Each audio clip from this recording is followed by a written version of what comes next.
भक्त पालवर दायका भय जलधि तारका भक्त पालवर दायका भव भय जलधि तारका सिद्धि विनायक चंदन तिलका सिद्धि विनायक चंदन तिलका शरणं शरणं भक्तरक्षक शरणं शरणं भक्तरक्षक गणनाथा गणनाथा गणनाथा गणनाथा गणनाथा विघ्न विनाशक गणनाथा गणनाथा गणनाथा गणनाथा विघ्न विनाशक गणनाथा भक्त पालवर दायका भव भय जलधि तारका सिद्धि विनायक चंदन तिलका शरणं शरणं भक्तरक्षक शरणं शरणं भक्तरक्षक गणनाथा गणनाथा गणनाथा गणनाथा गणनाथा विघ्न विनाशक गणनाथा సాయిరాం సార్. ఇప్పుడు కొలుసు బాలసుబ్రహ్మణ్యేశ్వర గారు ఫ్రమ్ గుడివాడ. సాయిరాం. సాయిరాం సార్. గురుదేవా శరణం దేవా గురుదేవా శరణం దేవా పాహి ప్రభో శరణం దేవా పాహి ప్రభో శరణం దేవా గురుదేవా శరణం దేవా సుందర రూపా శ్రీ సాయి దేవా సుందర రూపా శ్రీ సాయి దేవా శరణం శరణం సద్గురుదేవా శరణం శరణం సద్గురుదేవా గురుదేవా శరణం దేవా పాహి ప్రభో శరణం దేవా సుందర రూపా శ్రీ సాయి దేవా సుందర రూపా శ్రీ సాయి దేవా శరణం శరణం సద్గురుదేవా శరణం శరణం సద్గురుదేవా గురుదేవా శరణం దేవా. సాయిరాం. సాయిరాం అండి. ఇప్పుడు సాయి గానామృతము బై మైలవరపు రాధ గారు ఫ్రమ్ విశాఖపట్నం. సాయిరాం. ఆ తర్వాత అహం సత్యబోధక సత్సంగం శ్రీమతి సిహెచ్విఎల్ పద్మావతి గారి చేత నిర్వహింపబడుతుంది. దయచేసి ఇప్పుడు మనం మైలవరపు రాధ గారి యొక్క సాయి గానామృతంలోకి ప్రవేశిద్దాం. ఓం శ్రీ సాయిరాం. ఇప్పటి నుంచి half an hour Sairam. Okay అండి, అందరికీ సాయిరాం అండి. ఓ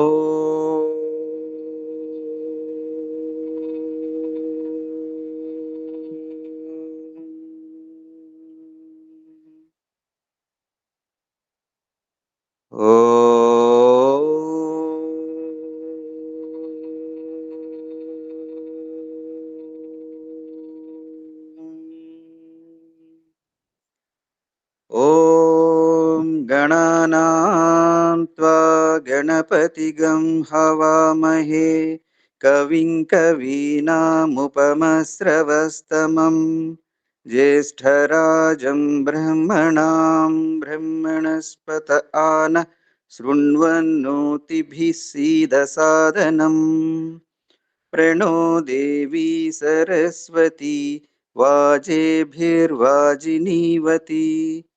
धीनामवित्रयवतु गणेशाय नमः सरस्वत्यै नमः श्रीगुरुभ्यो नमः हरिः ओम् ॐ शान्ति शान्ति शान्तिः ॐ भूर्भुवत्स्वः तत्सवितुर्वरेण्यं भर्गो देवस्य धीमहि धियो यो नः प्रचोदयात् ॐ भूर्भुवत्स्वः तत्सवितुर्वरेण्यं भर्गो देवस्य धीमहि धियो यो नः प्रचोदयात् ॐ भूर्भुवस्वः तत्सवितुर्वरेण्यं भर्गो देवस्य धीमहि धियो यो नः प्रचोदयात् ॐ साईश्वराय विद्महे सत्यदेवाय धीमहि तन्नः सर्वप्रचोदयात् ॐ साईश्वराय विद्महे सत्यदेवाय धीमहि तन्नः सर्वप्रचोदयात् ॐ साईश्वराय विद्महे सत्यदेवाय धीमहि तन्नः सर्वप्रचोदयात् ॐ शान्ति శాంతి శాంతి సాయిరామ్. సాయిరామ్. స్వామివారి దివ్య ఆశీస్ అనుగ్రహాలతో ఇప్పుడు మా సాయి గానామృతాన్ని మేము స్టార్ట్ చేస్తున్నాం. అందరికీ సాయిరామ్. ప్రథమ శరణ గణనాయక ప్రథమ శరణ గణనాయక విఘ్న వినాశక సిద్ధి వినాయక విఘ్న వినాశక సిద్ధి వినాయక ప్రథమ శరణ గణనాయక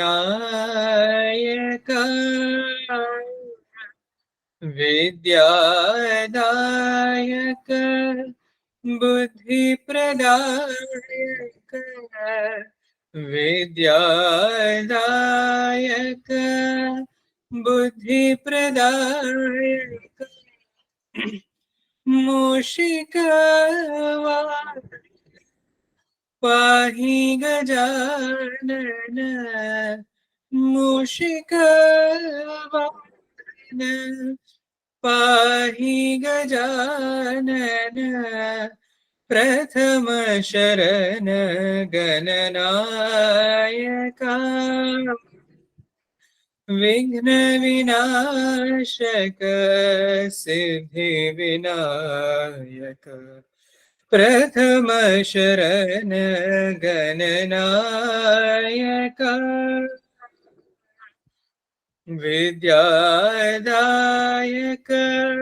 బుద్ధి ప్రదాయక మూషిక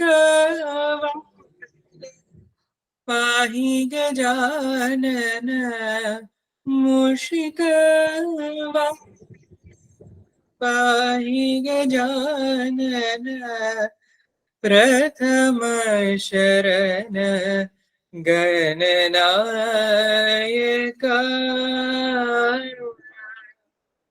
సాయిరామ్. సాయిరామ్. జగములేలే విశ్వమోహన సత్య సాయికి స్వాగతం. హృదయమేలే పరమ పావన ప్రేమ మూర్తికి స్వాగతం. स्वागतं स्वागतं स्वागतं स्वागतं प्रेममूर्ति के स्वागतं सत्य साई के स्वागतं प्रेममूर्ति के स्वागतं सत्य साई के स्वागतं जगमुलेले विश्वमोहन सत्य साई के स्वागतं हृदय मेले परम पावन प्रेम मूर्ति के स्वागतम् ओ स्वामिनी पदमुल सोकी नेडू మా తనువులు మా మనసులని పులకించే ఓ స్వామిని పదముల సోకి నేడు మా తనువులు మా మనసులని పులకించే పిలచిన పలికెడు కొలచిన వరమిడు దైవం నీవు మా ఇంటను వెంటను జంటను వీడని ప్రాణం నీవు స్వాగతం स्वागतं स्वागतं स्वागतं प्रेममूर्ति की स्वागतं सत्य साई की स्वागतं प्रेममूर्ति की स्वागतं सत्य साई की स्वागतं जगमुलेले विश्वमोहन सत्य साई की स्वागतं हृदय मेले परम पावन प्रेम मूर्ति की स्वागतं स्वागतं स्वागतं स्वागतं स्वागतं प्रेममूर्ति की स्वागतं सत्य साई की स्वागतं प्रेममूर्ति की स्वागतं सत्य साई की स्वागतं प्रेममूर्ति की स्वागतं सत्य साई की स्वागतं साईराम जय पंढरीनाथा पांडुरंगा पुंडलिकवरदा जय पंढरीनाथ पांडुरंगा पुंडलिकवरदा जय पत्तिपुरीशा पावननामा प्रशांति साईशा जय पत्तिपुरीशा पावननामा प्रशांति साईशा जय विठ्ठल विठ्ठल पाहि जय विठोबारखुमाई जय विठ्ठल विठ्ठल पाहि जय विठोबारखुमाई श्रीनिकेतन श्रीनिवासा श्रितजन परिपाला श्रीनिकेतन श्रीनिवासा श्रितजन परिपाला परमानंद विग्रह आनंदलोला पंढरीपुरवासा परमानन्द विग्रह आनन्दलोला पंढरीपुरवासा जय पर्तिपुरीवासा जय पर्तिपुरीवासा जय पंढरीनाथ पाण्डुरङ्गा पुण्डलिकवरदा जय पर्तिपुरीशा पावननामा प्रशान्ति साईशा जय विठ्ठल विठ्ठल पाहि जय विठोबारकुमाई श्रीनिकेतन श्रीनिवास श्रितजन परिपाला परमानंद विग्रह आनंदलोला पंढरीपुरवासा परमानंद विग्रह आनंदलोला पंढरीपुरवासा जय पर्तिपुरीवासा जय पर्तिपुरीवासा जय पंढरीनाथ पाण्डुरङ्गा पुण्डलिकवरदा साईराम సాయిరామ్. అందరి దేవుడు సాయిరాముడు, మన అందరి దేవుడు సాయిరాముడు, అభయమిచ్చి కాపాడే దేవాది దేవుడు, అభయమిచ్చి కాపాడే దేవాది దేవుడు, అందరి దేవుడు సాయిరాముడు, మన అందరి దేవుడు సాయిరాముడు.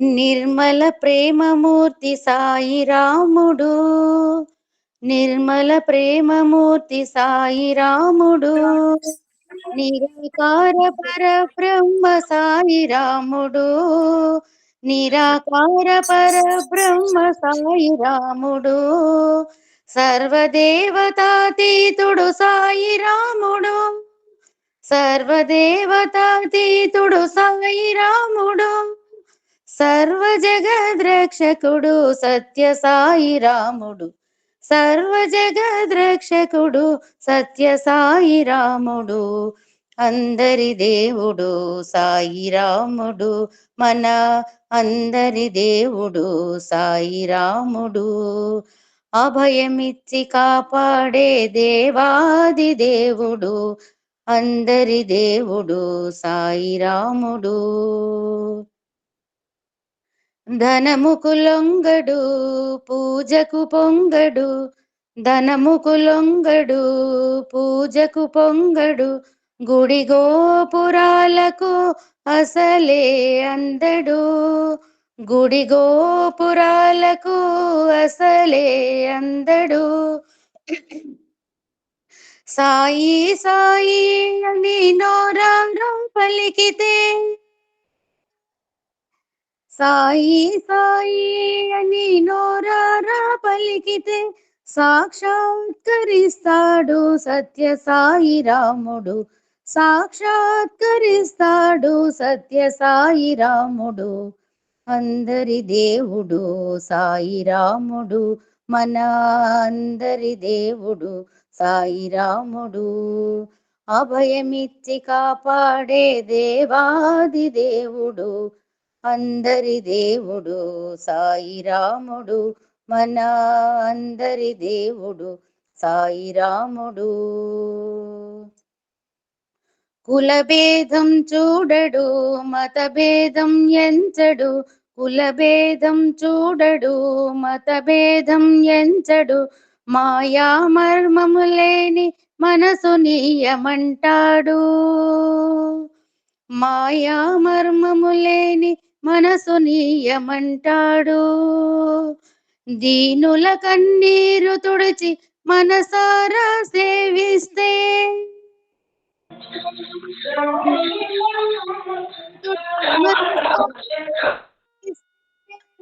దరికి చేర్చుకుంటాడు సత్య సాయి రాముడు, దరికి చేర్చుకుంటాడు సత్య సాయి రాముడు, అందరి దేవుడు సాయి రాముడు, అందరి దేవుడు సాయి రాముడు, అభయమిచ్చి కాపాడే దేవాది దేవుడు, అభయమిచ్చి కాపాడే దేవాది దేవుడు, అందరి దేవుడు సాయి రాముడు, మన అందరి దేవుడు సాయి రాముడు, మన అందరి దేవుడు సాయి రాముడు.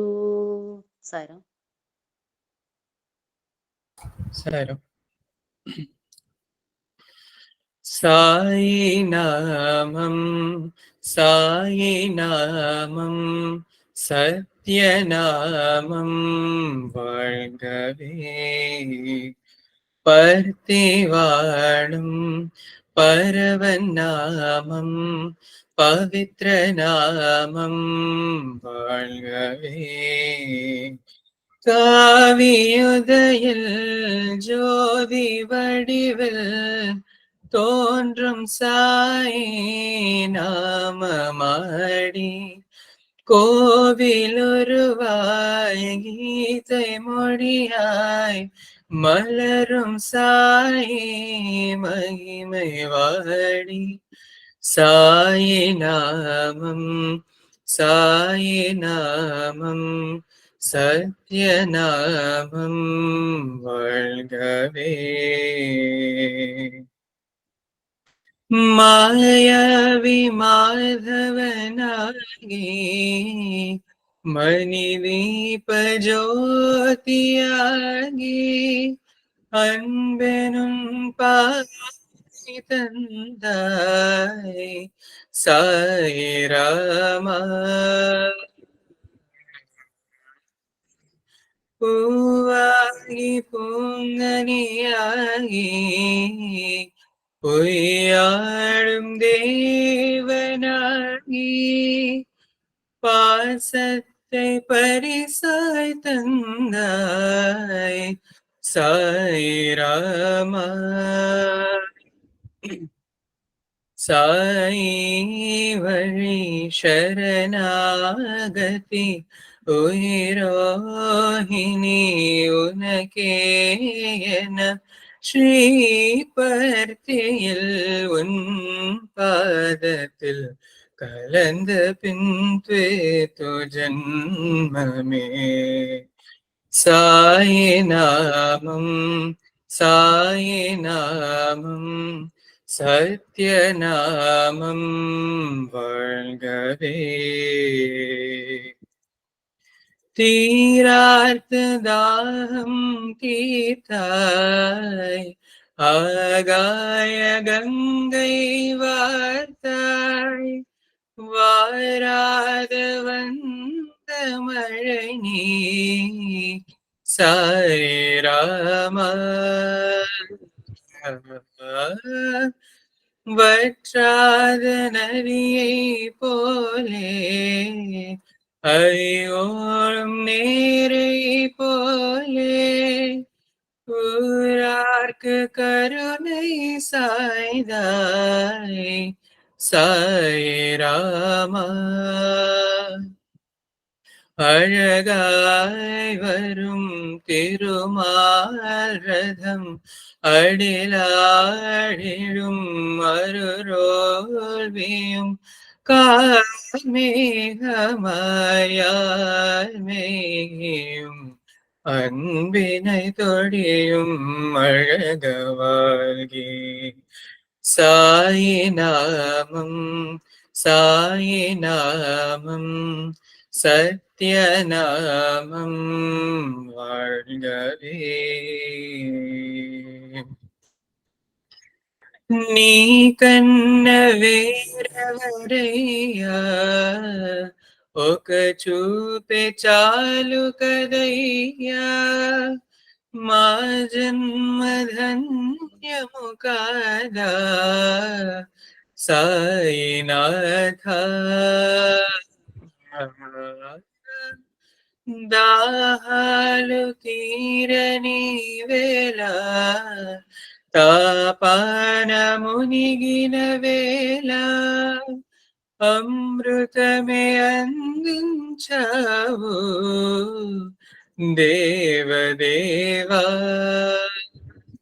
చెరుగాలిలో చిగురాకులో ఎటు చూసిన ఉంది నీవేగా, నీవేగతి నీవే పతి, తల్లివి తండ్రివి నీవేగా. సాయి నామం సాయి నామం సత్యనామం வாழ்கவே.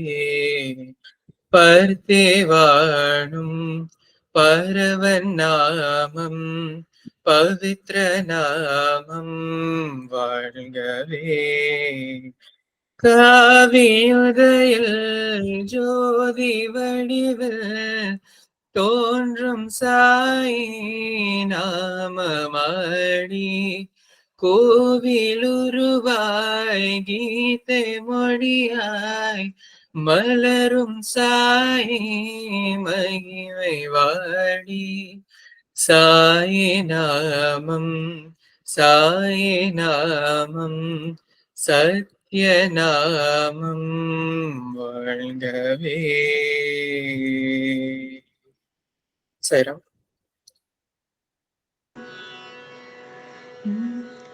మరచితివేమో మదిలో మమ్ము సాయినాథ ప్రభువా, మరచితివేమో మదిలో మమ్ము సాయినాథ ప్రభువా, ఓ సాయినాథ ప్రభువా.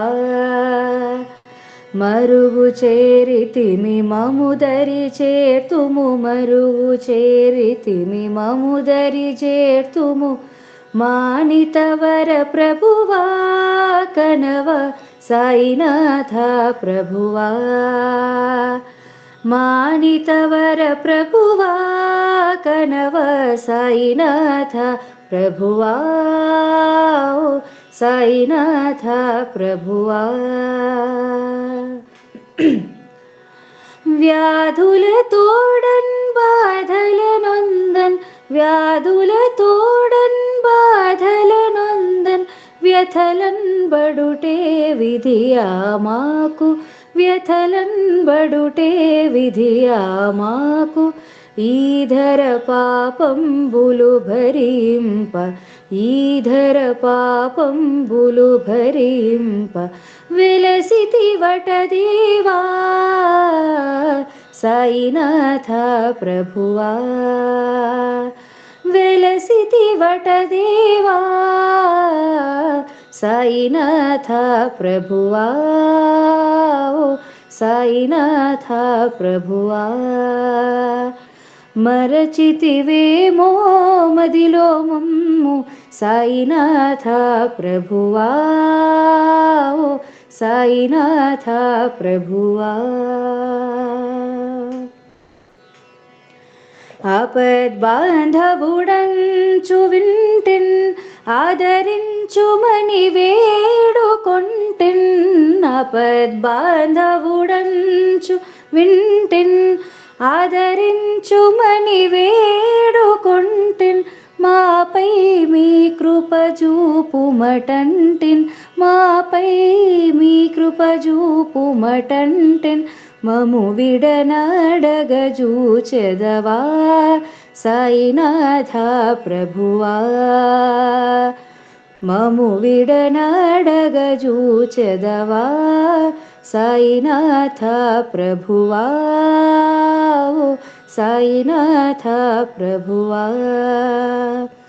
మరచితివేమో మదిలో మమ్ము సాయినాథ ప్రభువా, ఓ సాయినాథ ప్రభువా. మరుగు చేరితిమి మముదరి చేర్తుము, మరుగు చేరితిమి మముదరి చేర్తుము మాణితవర ప్రభువా కనవ సాయినాథ ప్రభువా మాణితవర ప్రభువా కనవ సాయినాథ ప్రభువా ఓ సాయినాథ ప్రభువా సాయినాథ ప్రభువా ఓ సాయినాథ ప్రభువా సాయినాథ ప్రభువా సాయిరామ్ సాయిరామ్. ఎదుటనున్న స్వామి ఎదుటనున్న స్వామి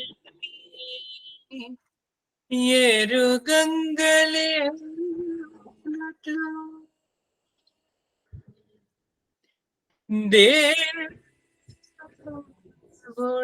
దేవుడెక్కడని తిరుగుచుందురు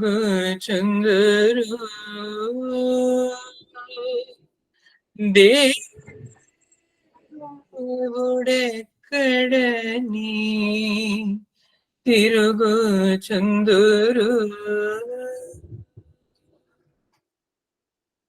వెన్న విడచినే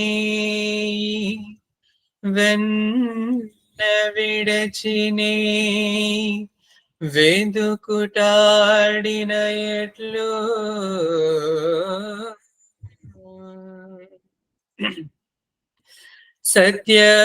సత్యమైన మాట శ్రీ సాయి మాట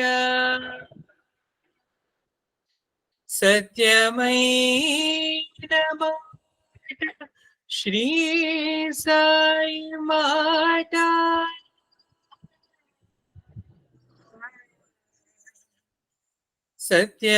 సత్యమైన మాట శ్రీ సాయి మాట జనుల మధ్య తిరుగాడే జగపతి జడులు తెలియగలరే నీ సంగతి జనుల మధ్య తిరుగాడే జగపతి జడులు తెలియగలరే నీ సంగతి హరివో మరి హరుడవో ఎవరైననేమి అందరినీ బంగారు అని పిలిచే స్వామి హరివో మరి హరుడవో ఎవరైననేమి అందరినీ బంగారు అని పిలిచే స్వామి జనుల మధ్య తిరుగాడే జగపతి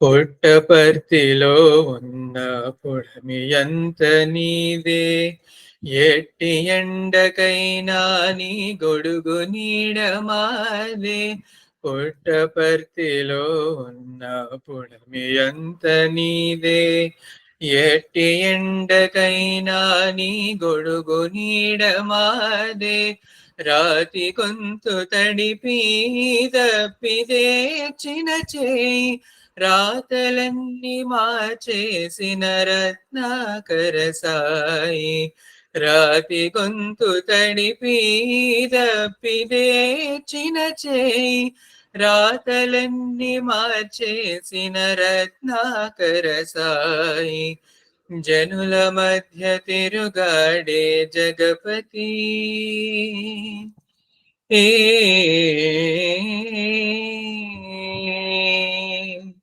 వేదంలో గలమెత్తే నాదానివి నీవే స్వేదంలో మొలకెత్తే మోదానివి నీవే వేదంలో గలమెత్తే నాదానివి నీవే స్వేదంలో మొలకెత్తే మోదానివి నీవే ఆశయాన్ని ఆచరణకు జత చేసిన దేవా సాయి దేవా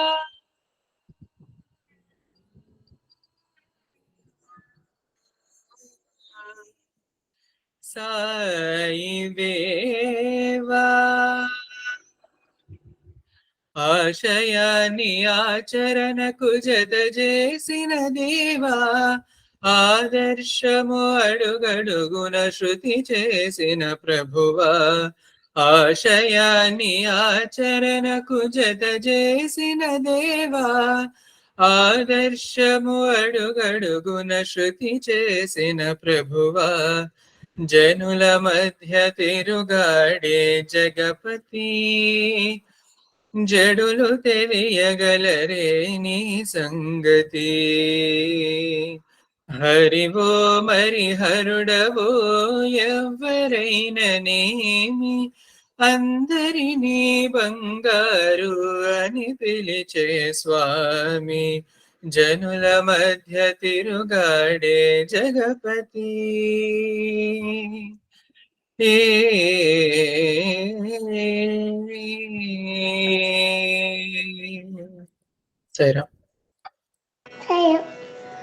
సాయిరామ్.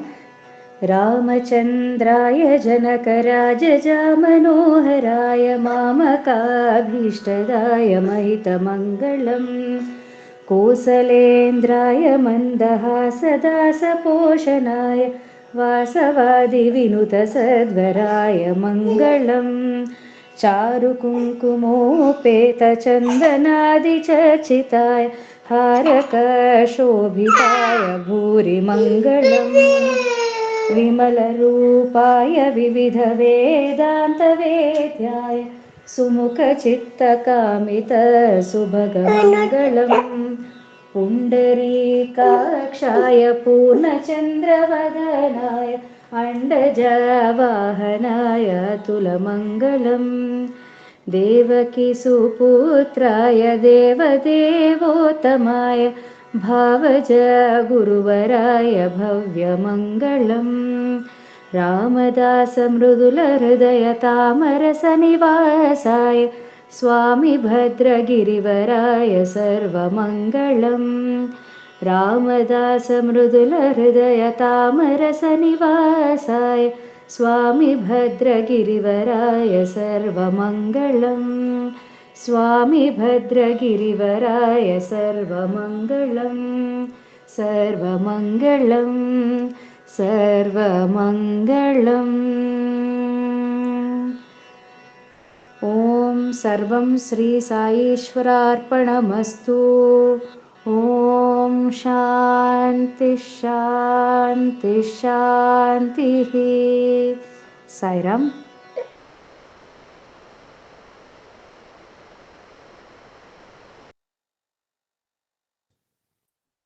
సిహెచ్ఎల్ పద్మావతి గారు సాయిరామ్. సాయిరామ్. ఓం శ్రీ సాయిరామ్. ఓ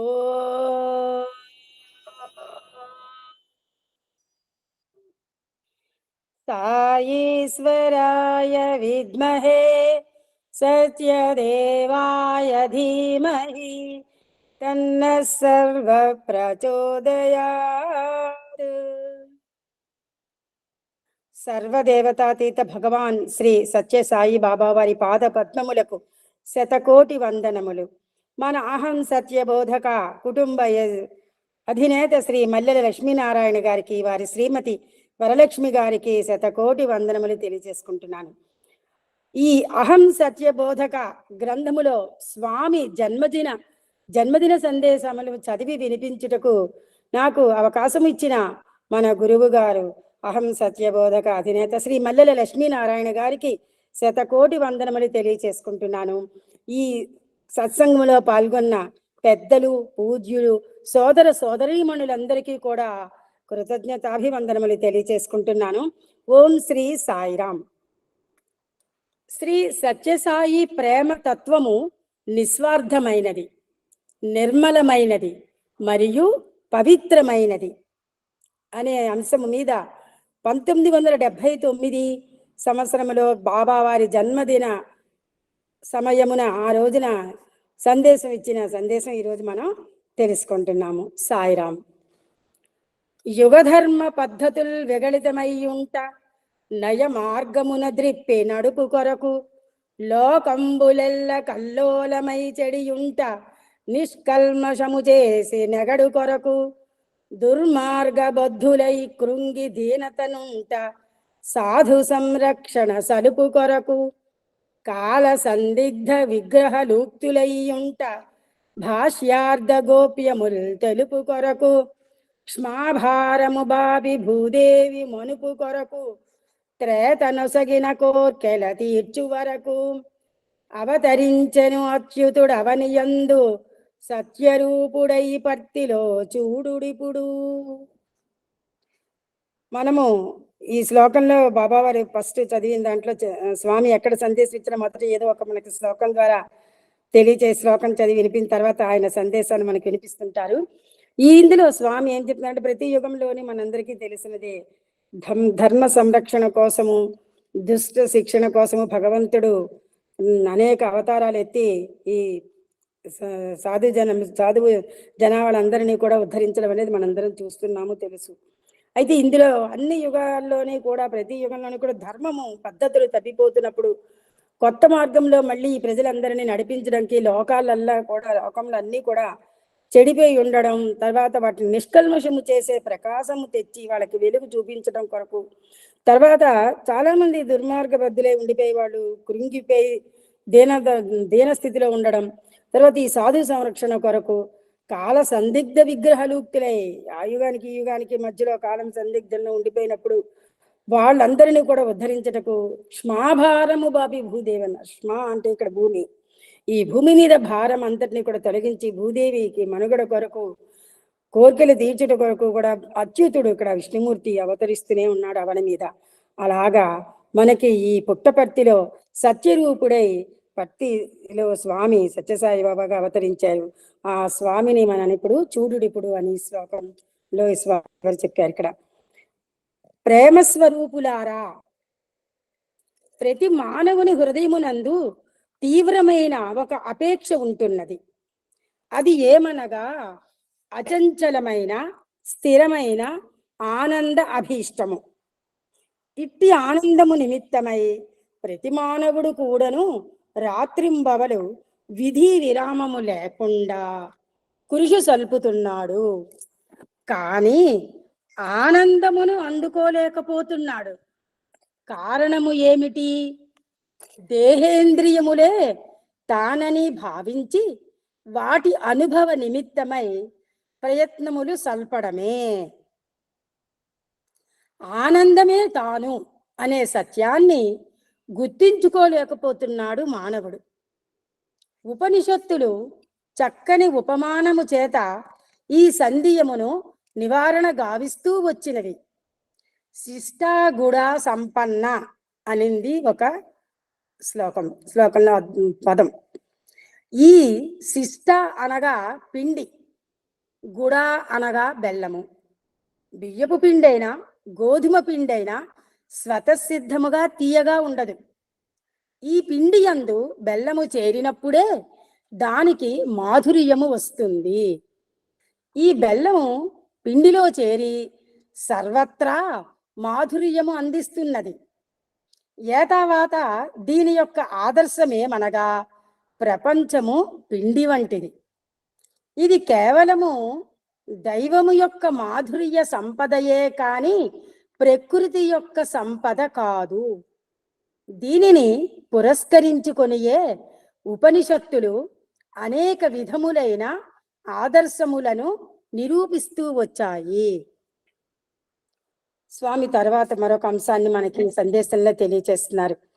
భగవంతుడు ఎట్టి ప్రమాణముల చేత నిరూపించుటకు వీలు కానివాడు. ఎలాంటి ప్రమాణం చేసి భగవంతుడిని మనం నిరూపించడానికి వీలు కాదు అని చెప్తున్నారు ఇందులో. దానికి మళ్ళీ స్వామి సందేశంలో తెలియజేస్తున్నారు. భగవంతునికి అప్రమేయుడు అని ఒక పేరు.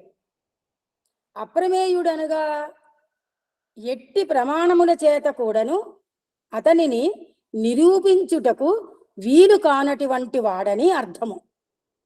కేవలము వేదముల చేతనే దివ్యత్వము అర్థము గావించుకొనుట వీలైనది. కనుకనే దైవమునకు వేదవిధుడు అని మరొక పేరు. 3 విధములైన ప్రమాణములు కలవు. 1 ప్రత్యక్ష ప్రమాణము, 2 అనుమాన ప్రమాణము, 3 శబ్ద ప్రమాణము. ప్రత్యక్ష ప్రమాణం అనగా ఈ 3 తాలూకా ప్రమాణములకు అర్థములు మళ్ళీ తెలియజేస్తున్నారు. నేటి దినము సాయంత్రం పాలను తోడు పెట్టగా రేపు తెల్లవారేసరికి అది పెరుగుగా మారుతున్నది. నేటి రాత్రి పాలుగా ఉన్నది రేపటి దినము పెరుగుగా మారటం అనేది ప్రత్యక్ష ప్రమాణము. స్వామి ఎంత సింపుల్ గా మనకు అర్థమయ్యేటట్టుగా సందేశంలో ఉదాహరణ ఇచ్చారు. ప్రత్యక్ష ప్రమాణమునకు 2 దూరమునందున్న రెండో ప్రమాణము అనుమాన ప్రమాణం. దూరమునందున్న ఒక పర్వతము పైన పొగను చూచి దాని ఆధారము చేత అక్కడ నిప్పు ఉన్నదని సందేహించటం అనుమాన ప్రమాణం. ఇది రెండోది. ఈ 2 అనుమాన ప్రమాణానికి ఉదాహరణ చెప్పారు. ఇంకా శబ్ద ప్రమాణము. ప్రశాంతి నిలయమును చూచిన ఒక వ్యక్తి ప్రశాంతి నిలయము చూడనటువంటి ఒక వ్యక్తి దగ్గరకు పోయి ప్రశాంతి నిలయము యొక్క వర్ణన చేయటం చేత ఆ వ్యక్తి కూడాను ప్రశాంతి నిలయము యొక్క పరిస్థితిని గుర్తించుతాడు. ఈ శబ్ద ప్రమాణం అనేది అనుభవించి ఆనందించి అందించే పలుకుల యొక్క స్వరూపము. ఇది శబ్ద ప్రమాణం అంటే. దీనికి ఉదాహరణ మనకి స్వామి రకంగా తెలియజేస్తున్నారు. సాధారణంగా మనం పుణ్యక్షేత్రాలు తీర్థయాత్రలు వెళ్ళి వచ్చిన వాళ్ళందరినీ వాళ్ళని అక్కడ జరిగినవన్నీ అక్కడ మీరు చూసినవి మాకు కొన్ని చెప్పండి, మాకు కూడా కొంచెం పుణ్యం లభిస్తుంది, మేము కూడా చెవులారా వింటాము, మేము కన్నులారా చూడలేకపోయినా అందరినీ అడిగి తెలుసుకుంటుంటాము. అలా వాళ్ళు అక్కడ అవన్నీ మనకి చెప్తుంటారు జరిగినవన్నీ కూడా. ఇప్పుడు మనకి గుడివాడలో జరిగే సప్తాహం గురించి మనం 3-4 రోజులు బట్టి వాళ్ళు చెప్పేవన్నీ వింటున్నాం. అక్కడ జరిగేవన్నీ మనం ఊహించుకుంటున్నాం. అబ్బా అంత బాగా అవుతుంది, ఎంత బాగవుతుంది, వీళ్ళు వెళ్తున్నారు, చాలా బాగా ఉంది అనుకొని మనం ఆనందిస్తున్నాము. ఇవన్నీ కూడా ఏంటంటే మనకి శబ్ద ప్రమాణం మనకి ఉదాహరణగా స్వామి మనకి ఇలాంటివి చెప్తున్నారు. అయితే ఇంకొక ఉదాహరణ కూడా చెప్తున్నారు స్వామి. ఇన్ని వేల మంది యందు ఒక వ్యక్తి అమెరికా నుండి వచ్చాడు. అతను ఎవరు?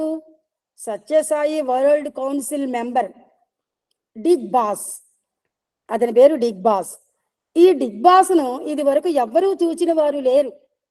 అతని గుర్తులన్నీ విపులముగా చెప్పటం ద్వారా గుర్తించటము కూడాను చాలా కష్టము. అయితే డిక్ బాస్ అని నేను ఈ వేదిక నుండి పిలిచేటప్పటికి ఎక్కడ ఉండినా ఆ డిక్ బాస్ లేచి నిల్చుకుంటాడు. అది శబ్ద ప్రమాణము. శబ్ద ప్రమాణమునకు 2 లక్షణములు ఉంటున్నాయి. మళ్ళీ అందులో శబ్ద ప్రమాణానికి 2 లక్షణాలు. అవి ఏంటి? 1 తటస్థ, 2 స్వరూప. తటస్థ లక్షణము, స్వరూప లక్షణము.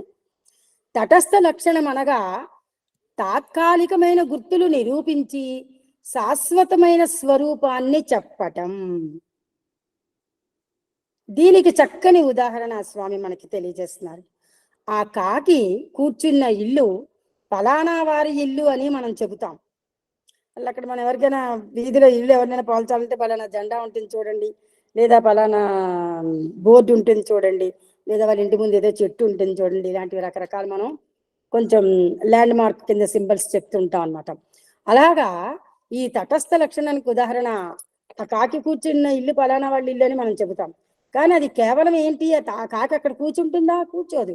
అది కేవలము తాత్కాలికంగా గుర్తుని చూపించేదే కానీ ఆ కాకి నిరంతరము ఆ ఇంటిపై నివసించదు.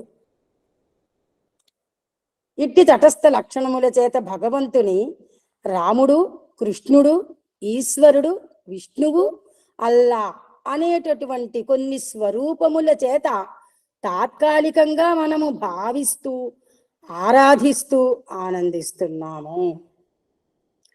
తటస్థ లక్షణములు అనగా శాశ్వతమైన స్వరూపములు కావు.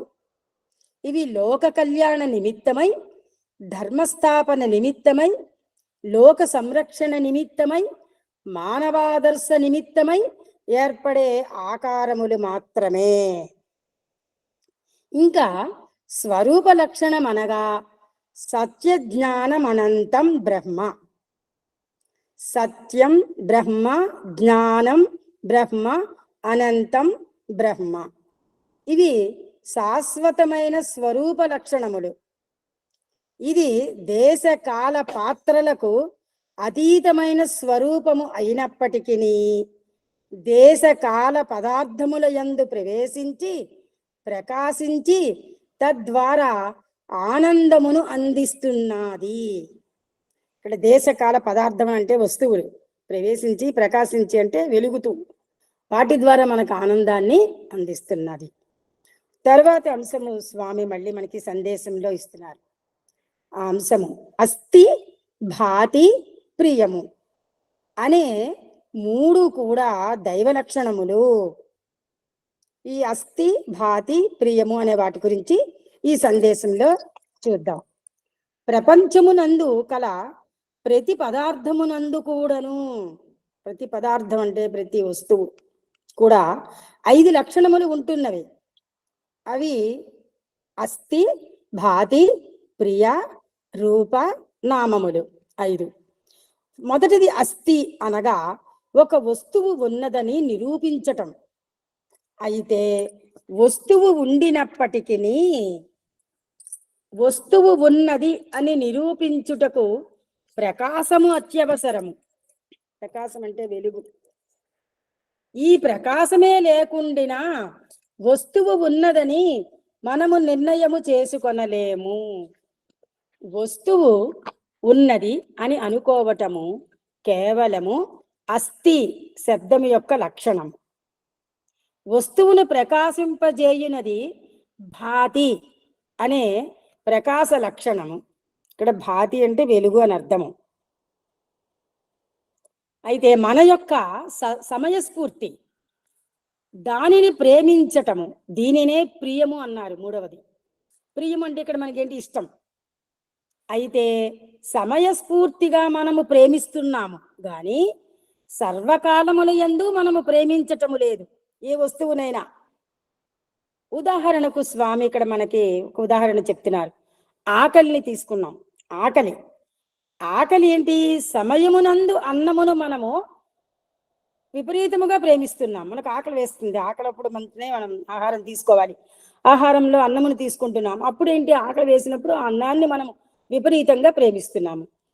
అన్నము పొట్టకు చేరినా ఆకలి తీరుతుంది. మనకి పొట్టకు ఎప్పుడైతే తినేసామో అన్నం తీసిన వెంటనే ఆకలి తీరిపోతుంది. అయితే పొట్ట నిండిన తరువాత, ఆకలి తీరిన తరువాత ఆ అన్నమును మనము ఆశించము. పొట్ట నిండిపోయిన తర్వాత ఇంక మరి చాలని ఆపేస్తాము, మరి ఇంకా అన్నం కోసం చూడము. ఆకలి తీరటము అనేది రెండు నీ వికారములు కానీ అన్నము యొక్క వికారములు కాదు. ఆకలికి పూర్వమున్న రుచియే నీ ఆకలి తరువాత కూడా ఆ అన్నమునందు ఉంటున్నది. మనము తినేసిన అన్నం అలాగే ఉంటుంది. ఈ స్వరూపము యొక్క తత్వమునే ప్రియతత్వము అని పిలుస్తూ వచ్చారు. ఈ అస్థి, భాతి, ప్రియము మూడు కూడాను దైవ లక్షణములు. ఇంకా 4, 5 ఏంటి? రూపం, నామం. వాటికి రూపం అంటే ఆకారము, నామం అంటే పేరు. ఈ రెండు ఏమిటి?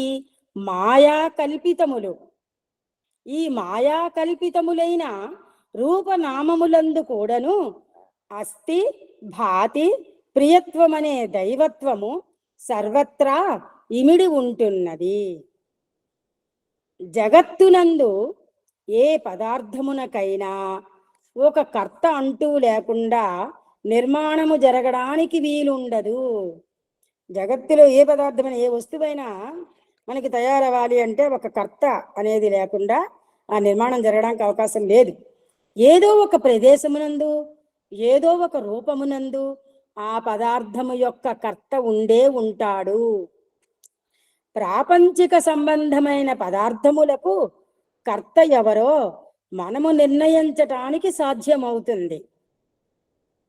సూర్య చంద్రాదులు ఉన్నారు, నక్షత్రములు ఉంటున్నవి, భూమి ఉంటున్నది, సముద్రము ఉంటున్నది, వీటికి ఎవరో ఒక కర్త ఉండి తీరాలి కదా.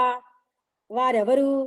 ఈ మానవాతీతమైన సృష్టికి పూర్వమే దైవత్వము అనే కర్త ఉన్నదనే సత్యమును మనము విశ్వసించక తప్పదు. ఇంకా వీటికి 2 కారణాలు చెప్తున్నారు స్వామి. ఉపాదాన కారణము, నిమిత్త కారణము అని 2 కారణములు ఉంటున్నవి. ఉపాదాన కారణము ఆధారముగా ఉండినప్పుడే నిమిత్త కారణము ఏర్పడుటకు వీలుంది. ఇది సిల్వర్ ప్లేట్. ఈ సిల్వర్ ప్లేట్ ని మనం చెప్పుకోవచ్చు, ఉదాహరణకు చెప్తున్నారు. ఈ సిల్వర్ ప్లేట్ చేసిన వాడు కంసాలి, ఈ ప్లేటు చేసిన వాడు నిమిత్త కారకుడు, అతనే కంసాలి. అయితే దీనికి పూర్వము వెండియే లేకుండినా కంసాలి ఈ ప్లేటును ఏ రీతిగా చేయగలడు? కనుక ప్లేటుకు పూర్వమున్న సిల్వరే ఉపాదాన కారణము. వెండి రా మెటీరియల్ అన్నమాట. అదే ఉండడం వల్ల కంసాలి దాన్ని ఒక ప్లేటుగా మలిచాడు. కనుక ఈ సిల్వర్, వెండి రా మెటీరియల్, దాన్ని మనం ఉపాదాన కారణం అని చెప్పచ్చు. అది పూర్తిగా తయారైపోయినది నిమిత్త కారణం. అప్పుడు అతను కంసాలి అవుతాడు. ఆ సిల్వర్ ఉండినప్పుడే నిమిత్త కారకుడైన కంసాలి దీనికి స్వరూపాన్ని అందిస్తున్నాడు. అదొక ప్లేటు, లేదా ఒక గిన్నె, లేదా ఒక వస్తువు, లేదా ఇంకేదో పదార్థం వాటిని ఆ రకంగా మౌల్డింగ్ చేసి అందిస్తున్నాడు వాటికి స్వరూపాన్ని. అన్నింటికీ పూర్వమున్న మూలాధారమైన వస్తువే ఈ ఉపాదాన కారణము. ఈ కారణమునకు కర్తయే దైవము. అంత చక్కగా చెప్పారు స్వామి. మనకి మంచి ఉదాహరణల ద్వారా ఈ ఉపాదాన కారణము, నిమిత్త కారణము మనకి ఈ సందేశంలో చాలా బాగా తెలియచేశారు స్వామి. తర్వాతి అంశము ఈ సందేశంలో, ప్రతి మానవుడు నిజంగా ఆశించేది 2: దుఃఖ నివృత్తి, ఆనంద ప్రాప్తి మాత్రమేట.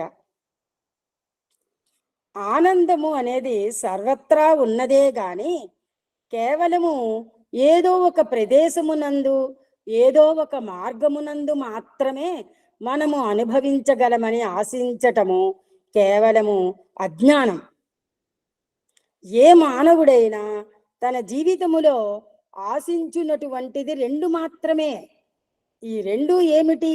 ఒకటి దుఃఖ నివృత్తి, రెండవది ఆనంద ప్రాప్తి. దుఃఖ నివృత్తి, ఆనంద ప్రాప్తి, ఈ 2 కోరికల యందు మాత్రమే సర్వ కోరికలు కూడాను ఇమిడి ఉంటున్నవి. మానవులలో దుఃఖ నివృత్తి కోరని వారెవరైనా ఉంటున్నారా? ఆనంద ప్రాప్తిని ఆశించని వారెవరైనా ఉంటున్నారా? ప్రపంచమునందు మానవత్వాన్ని ధరించిన ప్రతి వ్యక్తి కూడాను దుఃఖ నివృత్తిని, ఆనంద ప్రాప్తిని ఆశిస్తున్నారు. దీనినే ముక్తి అని చెబుతూ వచ్చారు. ఏతావాత ప్రతి మానవుడు కూడాను ముక్తిని ఆశిస్తున్నాడు. ముక్తి అనగా ఏదో ప్రత్యేకమైన మార్గమని భావించి మాకు ముక్తి అవసరము లేదని అనేక మంది నాస్తికులు కూడాను వాదించటానికి పూనుకోవచ్చును. ముక్తి అనే పదమునకు సరి అయిన అర్థమును, సరి అయిన భావమును గుర్తించుకోలేని పరమ మూర్ఖుడే నాకు ముక్తి వద్దు అని చెప్పటం జరుగుతుంది. ముక్తి అనగా పూర్ణ ఆనంద స్థాయియే అని స్వామి మనకి సందేశంలో తెలియజేస్తున్నారు.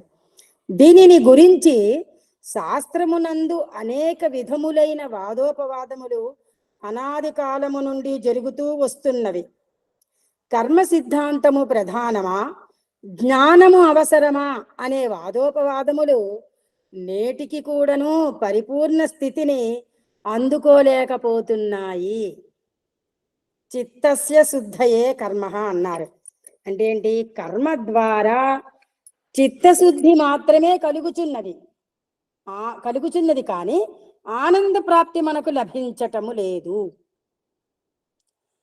ప్రాపంచిక విషయ వాసనలను సర్వంగా భావించుకోవటం దుఃఖమునకు హేతువు. ఇది మనందరికీ తెలిసినదే. సర్వం ఆత్మమయం అనే మార్గమును అవలంబించటం చేత నిరంతరము ఆనందమే మనకు ప్రాప్తిస్తుంది అని స్వామి ఈ సందేశంలో మనకు అప్పుడే తెలియజేశారు. అనగా ఆధారమైన దీనిని అనుసరించడం చేత, ఈ మార్గమును సర్వం ఆత్మమయం, ఈ మార్గమును అనుసరించడం చేత అధేయము యొక్క తత్వము మరుగుగా ఉండి, అంటే మనకు అధీనం కానిది, మనం వీటన్నిటినీ అధీనంలో ఉంచుకొని కానీ మనం ఆనందం అనుభవించడానికి ఈ విషయ వాసనలన్నిటినీ కూడా మనము నిగ్రహించుకోగలిగితే ఆనందం అనేది మనకు లభ్యమవుతుంది. ఇక్కడ అధేయం అంటే మనకి అధీనంలో లేనిది కనుక మనము ఏ పదార్థమునందైనను కూడాను దైవత్వమైన అస్థి, భాతి, ప్రియము ఈ మూడింటి లక్ష్యమును గుర్తుగా పెట్టుకొని తద్వారా పదార్థమును అనుభవించుకోవటం చేత నిత్యానంద ప్రాప్తి మనకు లక్ష్యమవుతుంది. సర్వత్రా ఆనందము ఉన్నది అనే సత్యాన్ని మనం అర్థం చేసుకోవాలి. ఈ ముందు సంవత్సరం చెప్పిన స్వామి ఇచ్చిన జన్మదిన సందేశంలో ఆఖరిని స్వామి చెప్తున్నారు, హ్యాపీ బర్త్డే అని మీరు అందరు నాకు చెప్పారు. నేను చాలా హ్యాపీగా ఉన్నాను కాబట్టి నాకు ఎప్పుడూ ఆనందమే. కనుక నాకు మీరు బర్త్డే చేయాల్సిన అవసరం లేదు, హ్యాపీగా లేని వాళ్ళే బర్త్డే చేసుకుంటారనే చదివితే నాకు అదే అనిపించింది. అంటే మనం నిత్యం నిరంతరం ఎల్లప్పుడూ మనం ఆనందంగా ఉన్నాము. ఆనందం ఎందులో వస్తుంది? మనకి స్వామి తత్వాన్ని అర్థం చేసుకొని స్వామి నామస్మరణలో మనము అలాగ నిత్యము అందులో నిమగ్నమై ఉండి అందులో స్వామి గురించి మనం తలుచుకుంటూ అందులోనే ఉంటే మనకి అందులో ఉండే ఆనందం ఎంతో మనం అందరము కూడా అనుభవించవచ్చు అని స్వామి అప్పుడు తెలియచేశారు. మనందరం ఇప్పుడు అదే చేస్తున్నాం, మనందరం ఆ రకంగా ఆనందం పొందుతూ ఉన్నాము. తర్వాత ఇంకా ఏం చెప్తున్నారంటే ఇందులోని సర్వత్రా ఆనందము ఉన్నది అనే సత్యాన్ని మనం అర్థం చేసుకోవాలి. ప్రపంచ సంబంధమైన విషయములలో మనము విభాగములు భావించరాదు. కర్మ విభాగము కేవలము చిత్తశుద్ధి వరకు మాత్రమే ప్రయాణము సల్పుతుంది. ఆత్మజ్ఞానము ఏనాడు లభించునో ఆనాడే కర్మ కూడాను స్తంభించిపోతుంది. ఈనాడు కేవలము బాహ్య ప్రపంచ దృష్టినే బలపరుచుకుంటూ దానికి ఆధారమైన దైవత్వాన్ని మనము విస్మరిస్తూ వస్తున్నాము అని స్వామి తెలియజేశారు. ఇక్కడ ఈ సందేశంలో మరొక అంశం తెలియజేస్తున్నారు స్వామి. కదిలే పదార్థమునకు కదలని పదార్థము ఒకటి ఆధారమై ఉంటుంది అని చెప్తున్నారు. అదేంటో తెలుసుకుందాం. ప్రేమ స్వరూపులారా, చలించే ప్రతి పదార్థమునకు స్థిరమైన పదార్థము ఒకటి ఆధారమై ఉంటున్నది. చరము అనేది ప్రకృతి, స్థిరము అనేది దైవత్వము. మీరు ఎక్కడైనా చూడండి, ఏ చిన్న విషయమునందైనా చక్కగా విచారణ చేయండి. ప్రతి కదిలే పదార్థమునకు కదలని పదార్థము ఒకటి ఆధారమై ఉంటున్నది. దీనికి స్వామి ఒక చక్కని ఉదాహరణ చెప్తున్నారు. బస్సో కారో రోడ్డు పైన స్పీడుగా ప్రయాణమైపోతున్నది. కారు కదిలిపోతున్నది, కానీ రోడ్డు కదలటం లేదు. మనము సినిమాకు వెడుతున్నాము, ఈ బొమ్మలన్నీ వచ్చి కదిలి వెళ్ళిపోతున్నవి, కానీ స్క్రీన్ కదలటం లేదు. అదే విధముగా శరీరము, ఇంద్రియములు, మనస్సు, బుద్ధి నిరంతరము చలించిపోతున్నవి. ఈ కదిలే ఇంద్రియములకు, చలించే మనస్సునకు, భ్రమించే బుద్ధికి అన్నింటికీ ఆధారమైన ఆత్మ ఒకటి స్థిరముగా ఉన్నది. ఈ ఆత్మ ఒకటే స్థిరముగా ఉన్నది, ఇది కదలలేదు. దీనికి కదిలే పదార్థాల మీద ఎన్నున్నాయో మనకి స్వామి తెలియజేస్తున్నారు. ఆ ఆత్మ యొక్క ఆకారము ఏమిటి? ఆనందమే ఆత్మ యొక్క ఆకారము. దీనిని పురస్కరించుకొనియే స్వామి ఇక్కడ ఒక శ్లోకం మనకి తెలియచేస్తున్నారు. నిత్యానందం పరమసుఖదం కేవలం జ్ఞానమూర్తిం ద్వంద్వాతీతం గగన సదృశం తత్వమస్యాది లక్ష్యం ఏకం నిత్యం విమలమచలం సర్వధీ సాక్షిభూతం భావాతీతం త్రిగుణరహితం అని అక్కడ ఆ శ్లోకం నా పేరు. అయితే అందులో ఆ శ్లోకంలో చివరని భావాతీతం త్రిగుణరహితం సద్గురుం తాం నమామి అని అక్కడ చివరి పదం అన్నమాట. అయితే ఈ శ్లోకానికి మనం అర్థం ఏంటంటే, ఇందులో మనకు స్వామి తెలియచేసింది ఏంటంటే, నిత్యానందం పరమసుఖదం కేవలం జ్ఞానమూర్తిం. ఎల్లప్పుడూ కూడా ఆనంద స్థితిలో మనం ఉంటూ సంపూర్ణ ఆనందాన్ని ఇచ్చేవాడు. ఎప్పుడూ కూడా మనం ఆనంద స్థితిలో ఉంటే మనం సంపూర్ణ ఆనందాన్ని ఇచ్చేయగలిగే పరిస్థితిలో ఉంటాం. అది విశ్వం దాటి విస్తరించి విశాలమైన అంతరిక్షానికి, గగన సదృశం అంతరిక్షానికి సాదృశ్యమైన శుద్ధ జ్ఞానాన్ని కలిగి ఉండడం, ఇంకా శాశ్వతంగా ఉన్నవాడు, కళంకం లేనివాడు, మరియు మనస్సులో ఎప్పుడూ చలించనివాడు, అన్ని భావోద్వేగాలను మరియు 3 గుణాలను, భావాతీతం త్రిగుణరహితం, ఈ భావోద్వేగాలను 3 గుణాలను అధిగమించే ప్రతి చేతన మనస్సుకు, అంటే ప్రతి కదిలే మనస్సుకు కూడా ఆ సద్గురువుకు నేను ఏదీ నాది కాదు అనే దృక్పథంతో సాష్టాంగ ప్రణామం చేసుకుంటున్నాను. అంటే అందుకే చివరి పదం ఆయన స్వామి డాష్ పెట్టారు, భావాతీతం త్రిగుణరహితం డాష్. అక్కడ సద్గురుం తాం నమామి అని మనం సాష్టాంగ నమస్కారం చేస్తున్నాం అన్నమాట. ఆ శ్లోకం మంచి చాలా బాగుంది. అది భావం నేను తెలుసుకొని చదువుతుంటే చాలా ఆనందం వేసింది నాకు. ఎంత చక్కగా స్వామి ఈ శ్లోకం ద్వారా మనకి ఆనందాన్ని మనం అనుభవించడానికి, ఆచరించడానికి స్వామి చక్కగా చెప్పారనేది. తర్వాత అంశము ఈ సందేశములో ఇష్టములు గాని ప్రేమ ద్వేషములు గాని వ్యక్తుల యొక్క సంకల్ప భావములే. జగత్తునందు ఒకే పదార్థమును కొంతమంది ఆశిస్తుంటారు, కొంతమంది ఆశించరు. కొన్ని వస్తువులు కొంతమందికి ఇష్టం ఉంటాయి, కొన్ని వస్తువులు కొంతమందికి ఇష్టం ఉండక వాళ్ళకి అక్కర్లేదు అనుకుంటారు. ఈ ఇష్టములు పదార్థముల యొక్క దోషమా లేక వ్యక్తుల యొక్క దోషమా? కేవలము పదార్థము యొక్క దోషము కాదు, వ్యక్తుల యొక్క భావ దోషములు, వ్యక్తుల యొక్క అభీష్ట దోషములు. ఆ వ్యక్తికి ఆ పదార్థమే ఇష్టం ఉండినా తాను దానిని ప్రేమిస్తుంటాడు. ఇక్కడ ఏంటంటే వ్యక్తుల యొక్క భావ దోషములు, అభీష్ట దోషములు. ఆ వ్యక్తికి ఆ పదార్థం ఇష్టం ఉంటే దాన్ని ప్రేమిస్తుంటాడు. ఆ పదార్థమే ఆ వ్యక్తికి ఇష్టము లేకుండా దానిని ద్వేషిస్తుంటాడు. అయిష్టములు గాని ప్రేమ ద్వేషములు గాని ఆ వ్యక్తుల యొక్క సంకల్ప భావములే. దీనిని ఆధారము చేసుకొనియే యద్భావం తద్భవతి అన్నారు.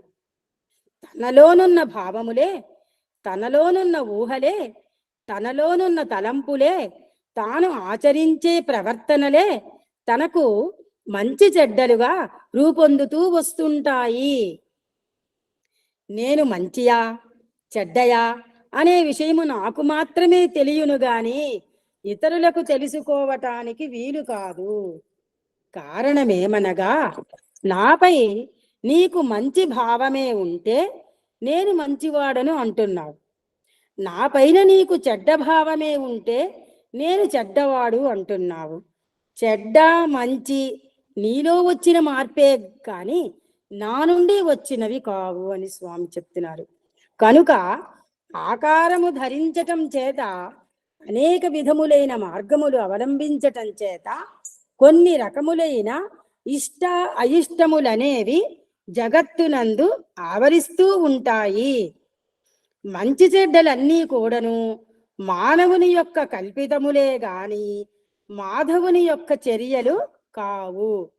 అయితే వారి వారి సమయస్ఫూర్తి, వారి అభీష్టమును అనుసరించే మార్గమును, దేశకాల పరిస్థితుల ప్రభావమును పురస్కరించుకొని ఆ వ్యక్తి ఆ విధముగా ప్రవర్తించటానికి అవకాశము ఏర్పడుతుంటుంది అని స్వామి అంశము ద్వారా మనకి తెలియచేస్తున్నారు.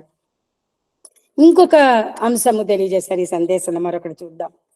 సత్యసాయి ప్రేమతత్వాన్ని అర్థం చేసుకున్న వ్యక్తులు చాలా తక్కువ అనే ఒక అంశం గురించి ఇందులో తెలియచేస్తున్నారు.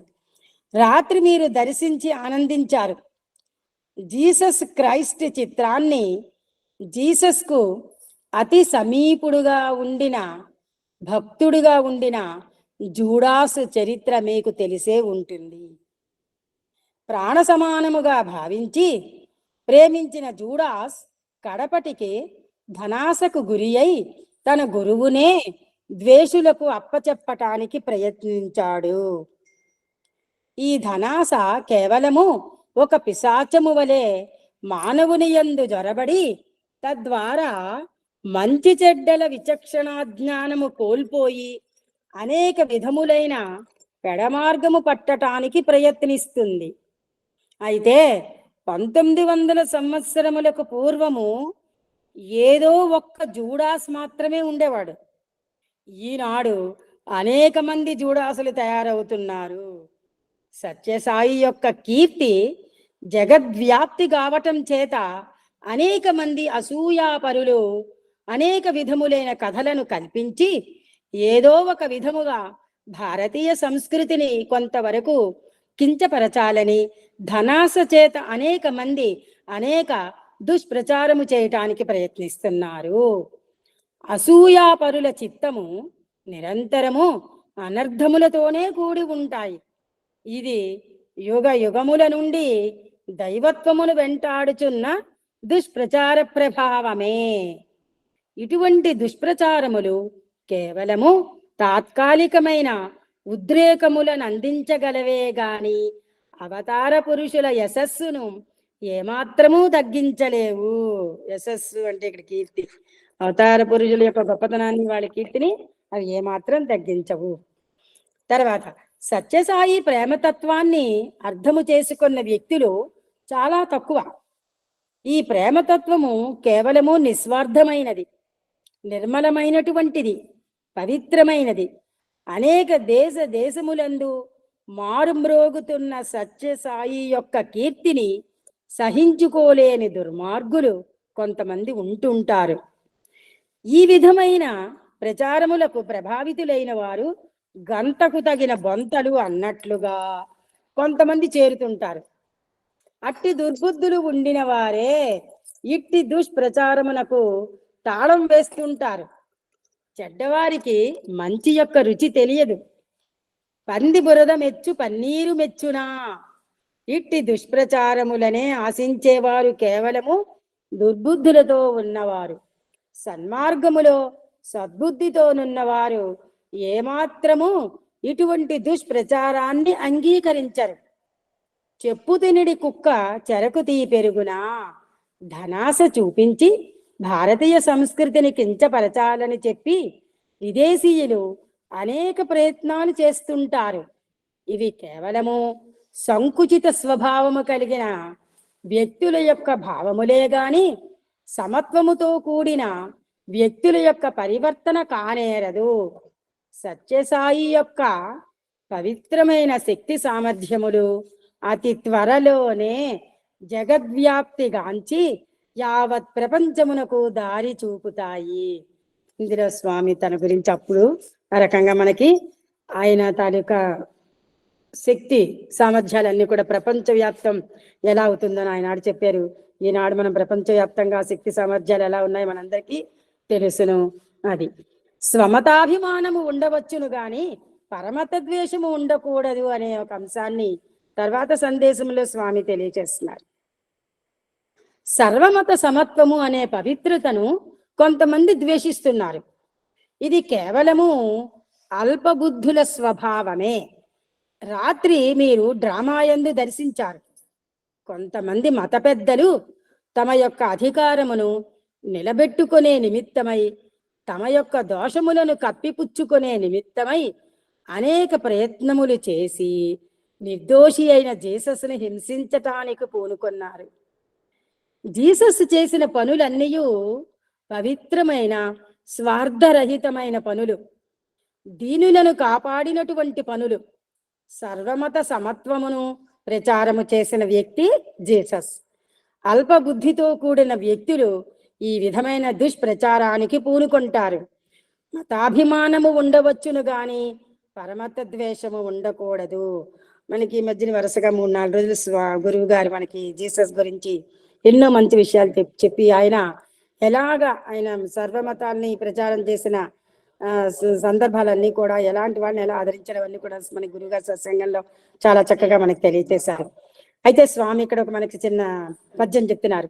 మతములన్నీ చేరి మంచినే బోధించే తెలిసి మెలగవలయు తెలివితోడ మతులు మంచివైన మతమేది చెడ్డది వినుడు భారతీయ వీరసుతుడా.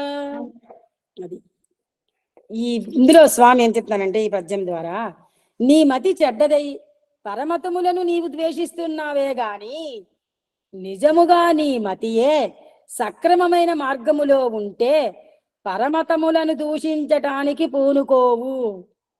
ఇలాంటి వాటికి మనము చెవినివ్వక, హృదయములో చోటునివ్వక, నిత్యమైన సత్యమైన పవిత్రమైన దివ్య ప్రేమను చవిచూచే నిమిత్తమై ప్రయత్నించాలి.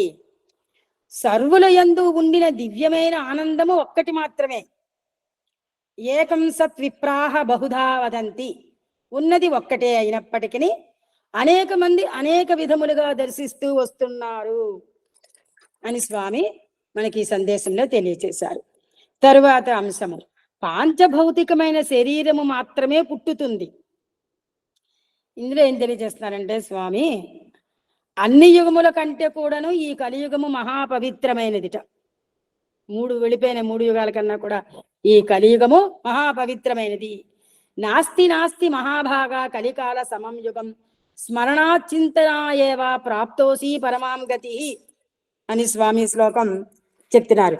అయితే ఇక్కడ మనకేంటంటే చిన్న ఒక కథ తెలుసుకుందాము, క్లుప్తంగా చెప్తాను. ఇందులోని వ్యాసులు వారు ఒకసారి చెప్పారట, ఈ త్రేతాయుగం, కృతయుగం, ద్వాపర యుగం కన్నా కూడా కలియుగము చాలా మంచిది, దీని అంత ఉత్కృష్టమైనది మరొకటి లేదని వ్యాసుల వారు ఒకసారి ప్రశంసించారట. ఇందులో ఏంటంటే విష్ణు భగవాను నామస్మరణ, కీర్తన మొదలైన వాటితో మనం ఆరాధిస్తే పరమపదం ప్రాప్తిస్తుంది అని చెప్తున్నారట. దీనికి ఈ కలియుగ మహత్తుని ఎంతో అద్భుతంగా ఉందని వివరించి ఒక కథ విష్ణు పురాణములోని వర్ణించారు, వ్యాసులు వారు చెప్తున్నారట. అదొకసారి కొంచెం తెలుసుకుందాము. ఒకసారి మునులందరూ కూడా పుణ్య ప్రభావము గురించి చర్చించుకుంటున్నారు. ఏ పుణ్యం చేస్తే ఏమిటవుతుంది, ఇలాగని ఏవో రకరకాలుగా. ఇంకా వాళ్ళు ఏమిటి ఆలోచన వచ్చిందట వాళ్ళకి, అల్ప పుణ్యానికి మహాఫలితం, చాలా తక్కువ పుణ్యం చేశాం, మహాఫలితం అంటే పెద్ద ఫలితం, గొప్ప ఫలితం రావాలంటే ఏ యుగంలో లభిస్తుంది, మనకి అల్ప పుణ్యానికి మహాఫలితం ఏ యుగంలో లభిస్తుంది అన్న దానికి సరైన సమాధానం ఆ మునుడిది అంతా చర్చించుకున్న వాళ్ళకి దొరకలేదు. అప్పుడు వాళ్ళు ఏమనుకున్నారట, వ్యాస మహర్షి గారిని అడుగుదామని అతని దగ్గరికి బయలుదేరారు. ఆ సమయంలో వ్యాస మహర్షుల వారు ఆయన స్నానం ఆచరించడానికి వెళ్ళారు. స్నానం అది ఆచరించి ఆయన నిత్య కర్మలన్నీ పూర్తి చేసుకున్న తర్వాత ఆయన వచ్చిన తర్వాత ఈ మునులందరూ కూడా ఆ సందేహాన్ని వ్యాసుల వారిని అడిగారట. దర్శించి తమ సందేహాన్ని నివర్తించడం, మాకు ఇలాగ రకరకాల అనుమానాలు ఉన్నాయి, మేము రకరకాలుగా చర్చించుకుంటున్నాను. అప్పుడు వ్యాసుల వారు నవ్వుతూ, మీ సందేహాలకి నేను నివృత్తి చేస్తాను అని చెప్పి ఏం చెప్పారంటే అసలు కలియుగము ఎందుకు అంత శ్రేష్టము అనేది నేను మీకు వివరిస్తానని. అది కృతయుగంలో 10 సంవత్సరములు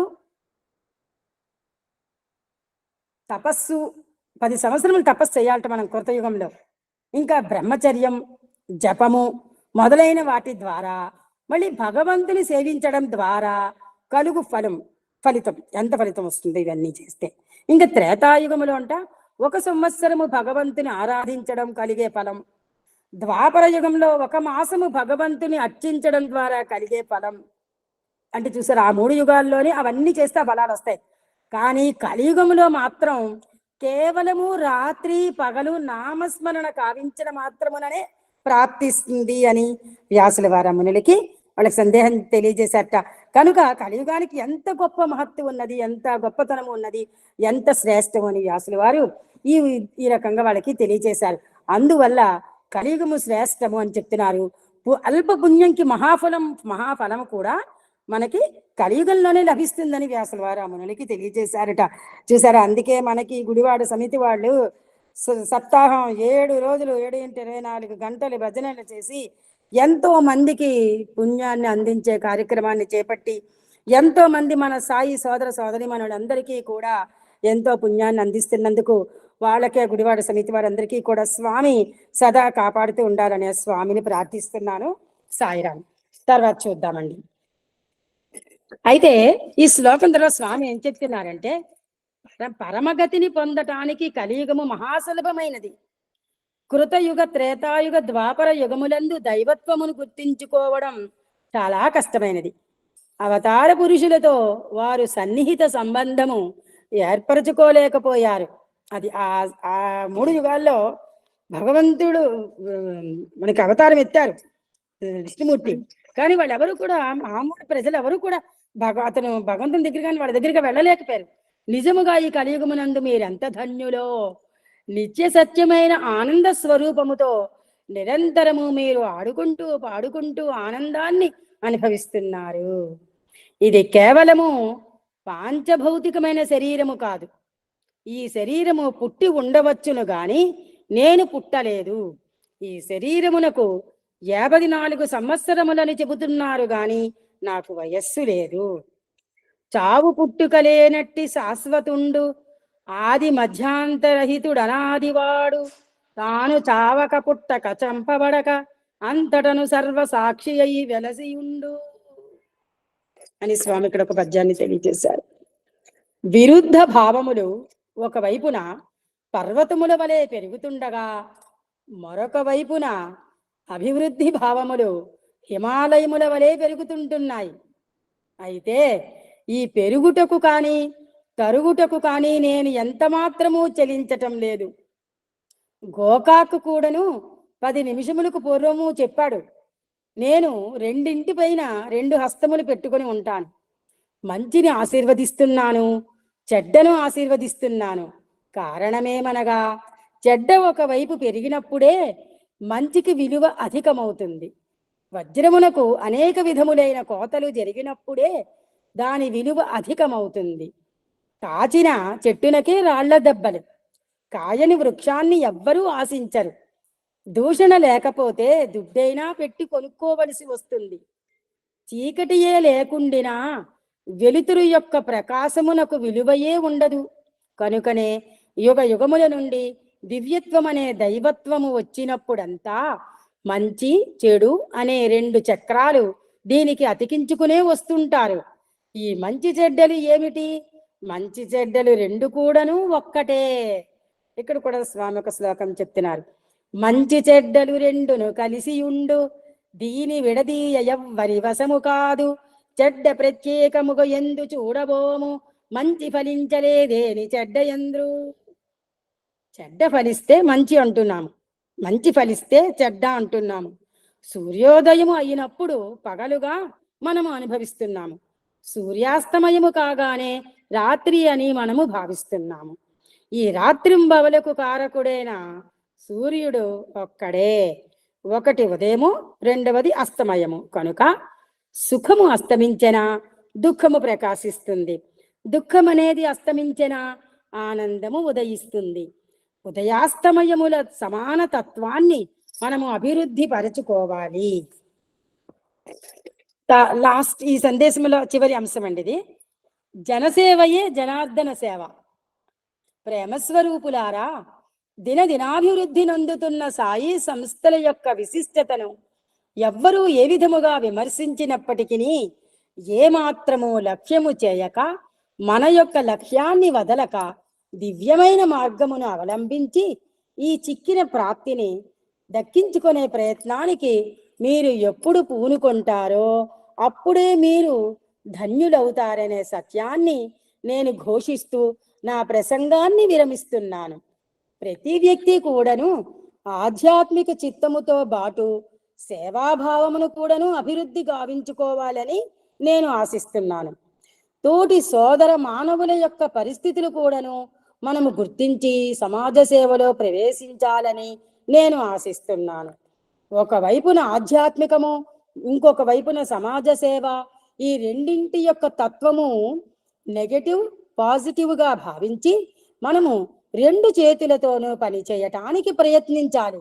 నిజముగా ఈ విధమైన సేవలో మనము ప్రవేశించినప్పుడు సేవ కంటే మించిన దైవత్వము మరొకటి లేదు. సర్వీస్ ఈజ్ గాడ్ అన్నారు.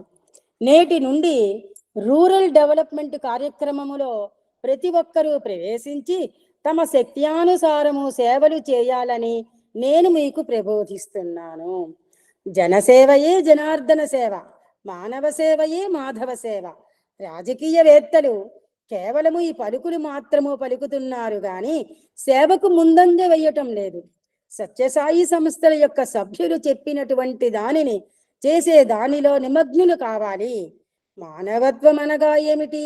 దేహమును అందుకున్నందుకు, మనస్సును అందుకున్నందుకు, మనస్సు ద్వారా విచారించి బుద్ధి ద్వారా తెలివితేటలను పెంచుకొని శరీరము ద్వారా సేవలు చేయటమే.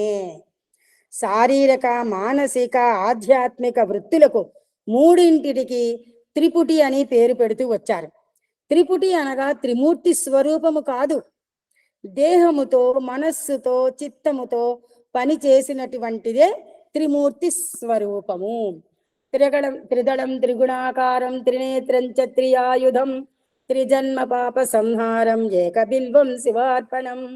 మనము హృదయమును ఒక బిల్వపత్రంగా భావించి శరీరము, మనస్సు అనే రెండు దళములుగా విశ్వసించి దానిని భగవదర్పితముగా సేవారూపములో అనుభవించాలి.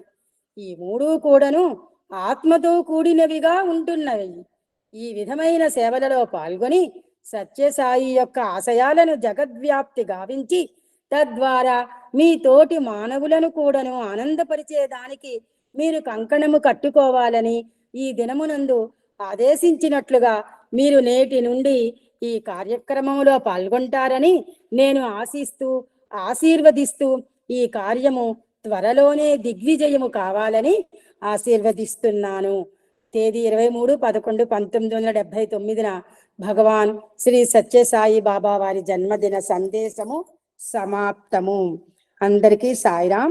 నాకు ఈ అవకాశం ఇచ్చిన బాబా వారికి, మన అహం సత్యబోధక కుటుంబ అధినేత శ్రీ మల్లెల లక్ష్మీనారాయణ గారికి శతకోటి వందనములు తెలియజేసుకుంటున్నాను. అందరికీ సాయిరాం, సాయిరాం, సాయిరాం.